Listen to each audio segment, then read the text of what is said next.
I el llibre que m'he llegit es diu Demana amb la lluna, de Care Santos.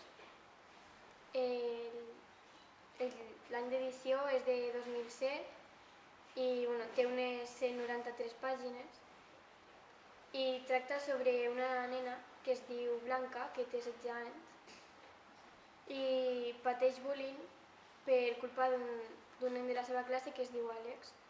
I tot transcorre mentre la Blanca li explica per carta al seu germà. M'ha agradat molt perquè parla dels sentiments i el fragment que he llegit és: qualsevol excusa és bona, aquell dia van ser les seves arracades i un altre dia seguia el seu nom, la samarreta i el piercing que s'havia fet al melic o el seu pentinat nou. Qualsevol cosa amb la condició de trobar un motiu per inventar insults.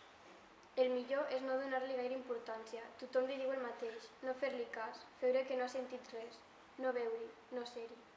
Tornar-se impermeable, però això és clar és gaire impossible. No coneix ningú que ho hagi intentat i li hagi sortit bé, sempre guanyen ell. He tret aquest fragment perquè m'ha agradat i el llibre ho recomano a la gent que sigui sentimental, com jo, i és molt fàcil de llegir i jo penso que us agradarà.